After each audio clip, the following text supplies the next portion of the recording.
पड़ेगा जो CF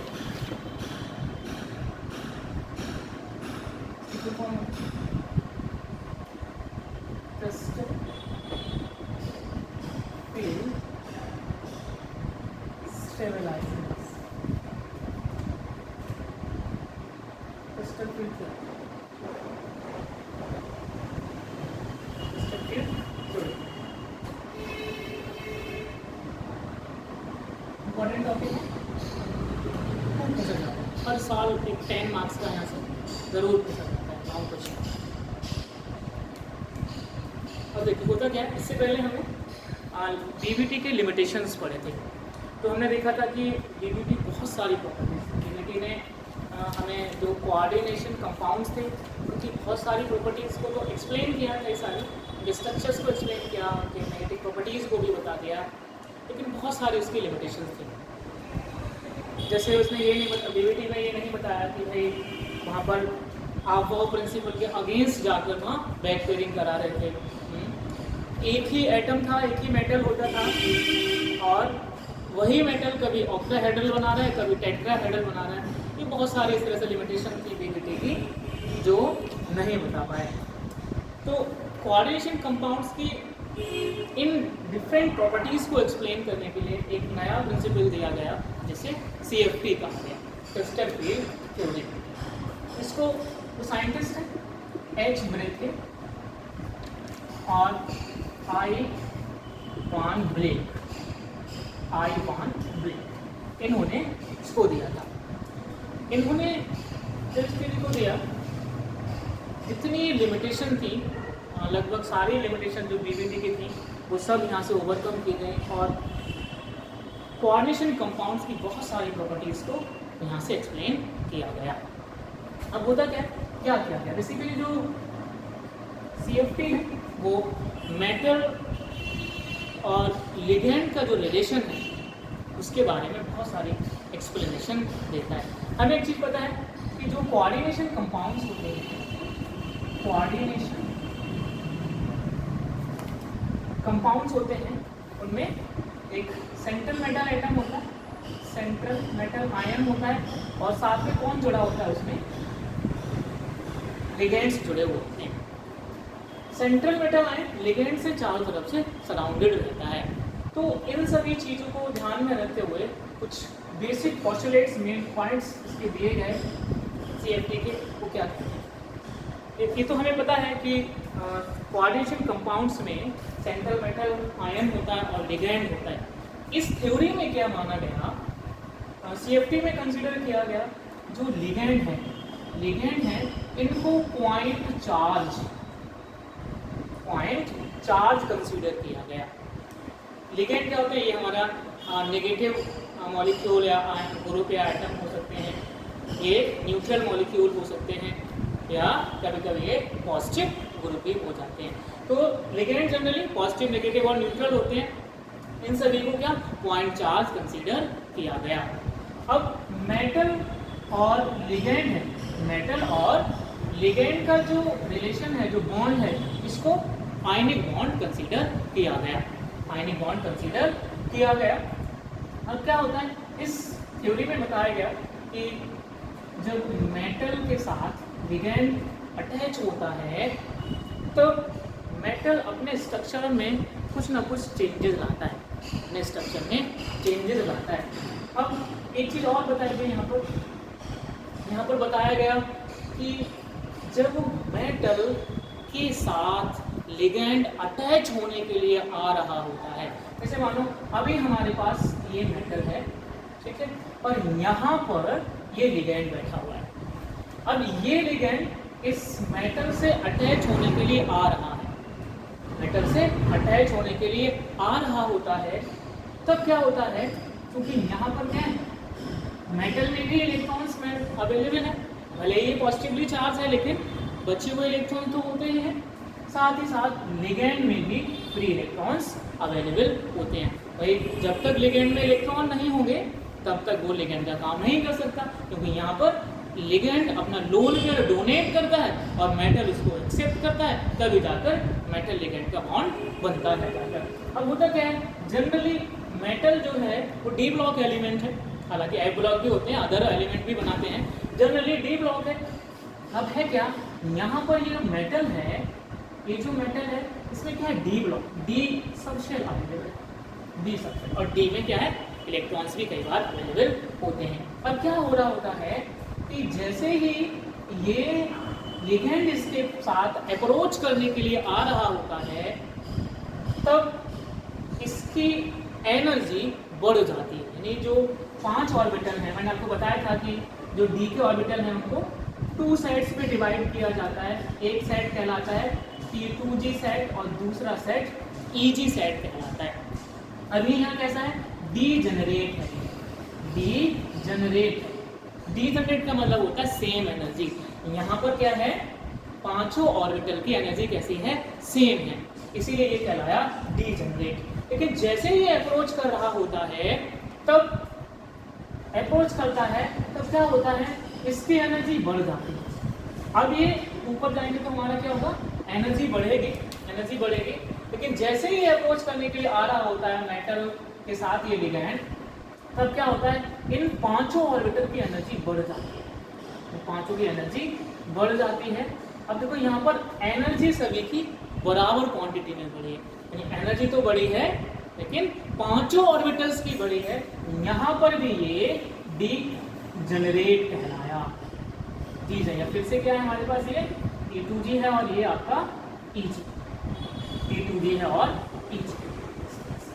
तो अब देखो अप्रोच करने के लिए लिगैंड से आ रहा था, लिगैंड मेटल से अप्रोच करने के लिए अभी दूर बैठा हुआ है लिगैंड, तब क्या हो रहा होता है कि अभी दूर से वो कह रहा भाई मैं आने को रेडी हूँ मेटल से जुड़ने के लिए।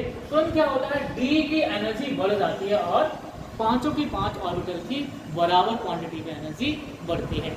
अब यहाँ पर क्वेश्चन अराइज होता है कि भाई 5 ही ऑर्बिटल्स की एनर्जी क्यों बढ़ी, किसी एक भी बढ़ सकती थी, 2 की बढ़ सकती थी, 5 की एक साथ कैसे बढ़ गई। तो क्या होता है, आप मान लीजिए, कंसिडर कर लीजिए कहीं पर ना आप 5-6 लोग बैठे हो, ये कहीं पर आप 4-5 लोग बैठे हो, ठीक है, बाहर से कोई आया, बाहर से कोई दूर से उधर से गया, मैं ऐसे करके आपको कहीं चला गया। अगर आप 4-5 लोग बैठे हो और ऐसे करके चला गया तो क्या होगा, इनको लगेगा कि मुझसे कह रहा है, इनको लगेगा मुझसे कह रहा है, इनको लगेगा मुझे, जितने लोग बैठे होंगे सबको लगेगा कि ये मेरी तरफ हाथ उठा रहा है, इशारा कर रहा है। तो क्या होगा, अभी किसी को तो पता नहीं है, किसी का नाम नहीं लिया सामने वाले की भाई मैं तेरे के लिए मारूंगा, इसके लिए मारूंगा, उसने सिर्फ इशारा किया और सब लोगों ने देख लिया। तो क्या हुआ, जितने लोग बैठे होंगे सभी को एक साथ गुस्सा हो जाएगा, आ जाएगा, यानी सबकी एनर्जी बढ़ जाएगी। यही यहाँ हो रहा है इन ऑर्बिटल के साथ में।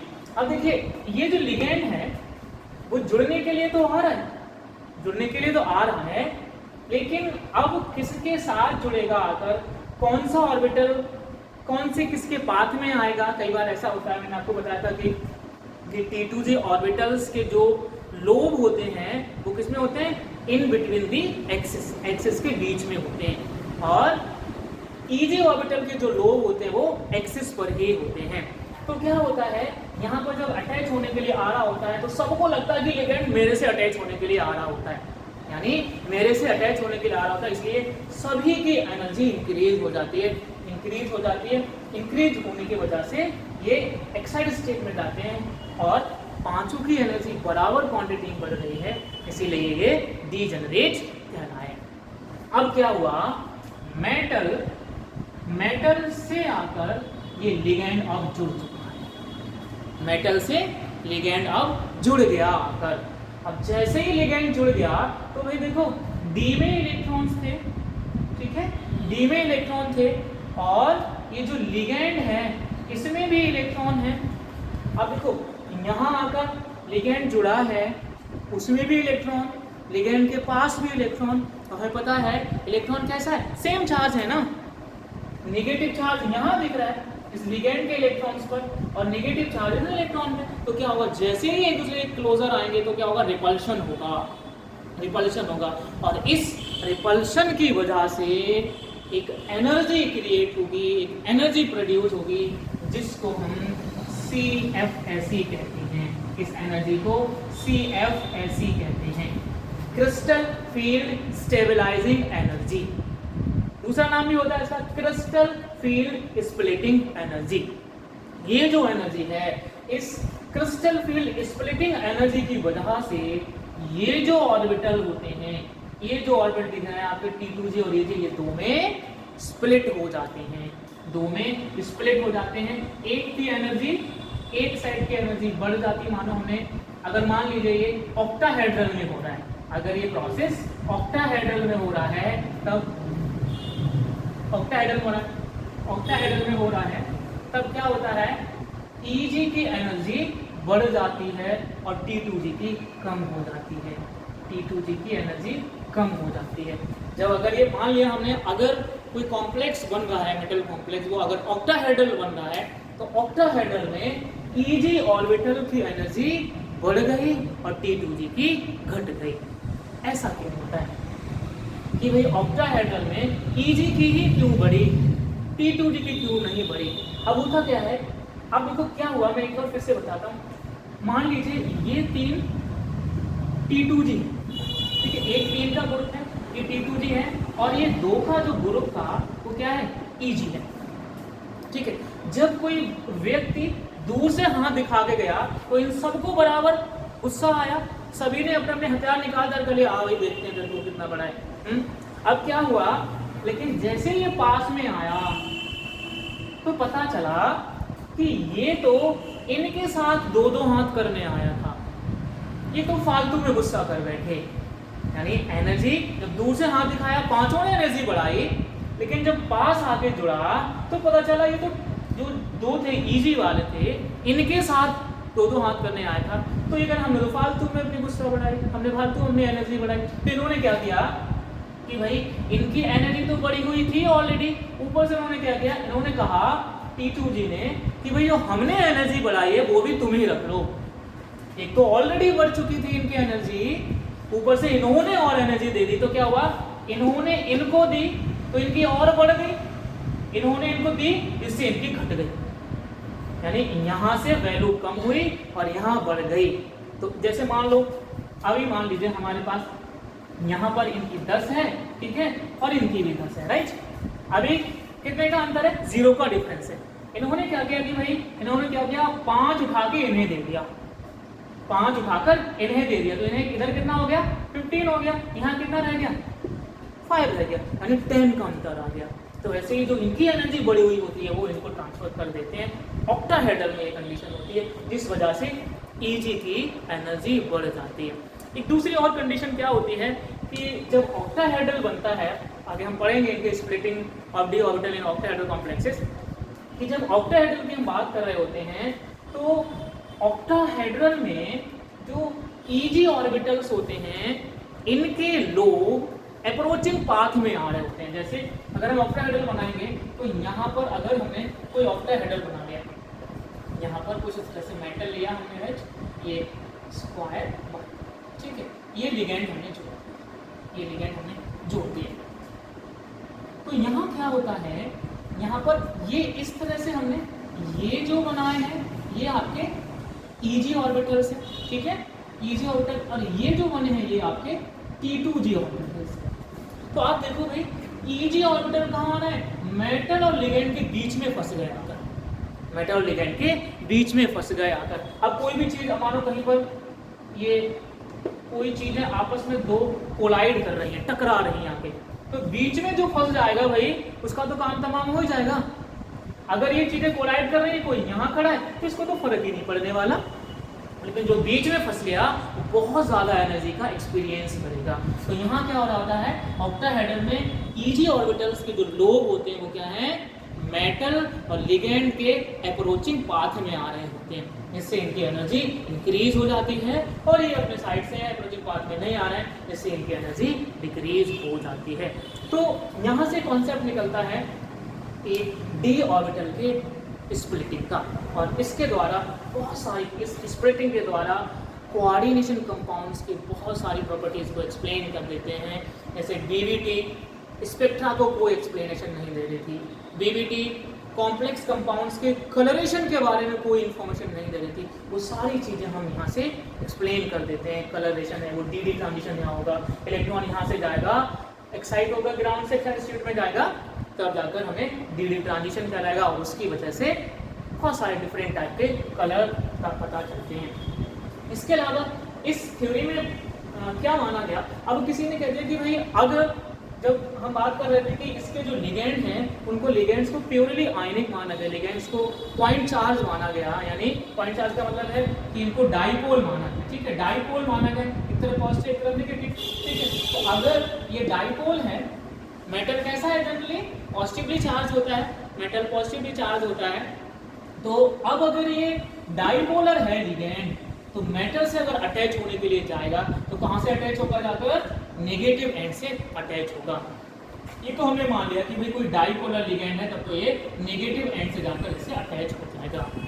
अब क्या होता है अगर कोई न्यूट्रल लिगेंड है, जैसे हमने वाटर ले लिया, वाटर क्या है, एक न्यूट्रल लिगेंड होता है, अमोनिया ले लिया, अमोनिया क्या है, ये भी एक न्यूट्रल लिगेंड होता है। तो न्यूट्रल लिगेंड के केस में क्या होता है, होता क्या है, अगर हम बात करें वाटर में भी और अमोनिया में भी, दोनों में ही पोलरिटी की वजह से, पोलरिटी की वजह से पार्शियल पॉजिटिव और पार्शियल नेगेटिव आयन जनरेट हो जाते हैं। आप देखो यहाँ पर ऑक्सीजन से हाइड्रोजन लग रखे हैं, तो ऑक्सीजन क्या करेगा, इलेक्ट्रॉन डेंसिटी को अपनी ओर अट्रैक्ट करेगा, जिससे हाइड्रोजन पे पार्शियल पॉजिटिव और ऑक्सीजन पर पार्शियल नेगेटिव चार्ज जनरेट हो जाएगा और ये भी क्या बन जाएगा, एक डाइपोलर की तरह बिहेव करने लगेगा।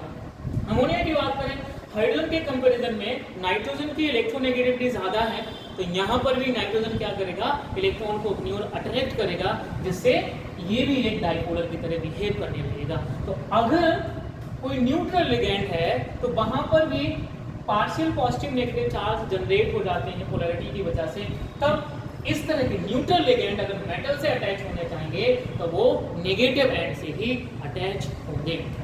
तो इस तरह से हम CFT के द्वारा डिफरेंट टाइप के जो कॉम्प्लेक्स कंपाउंड्स हैं उनकी एक्सप्लेनेशन देते हैं। अगर हम यहाँ स्प्लिटिंग की बात करें अगर टेट्राहेड्रल में, तो टेट्राहेड्रल में ये उल्टा हो जाता है, T2G की एनर्जी ज़्यादा हो जाती है और EG की एनर्जी कम हो जाती है।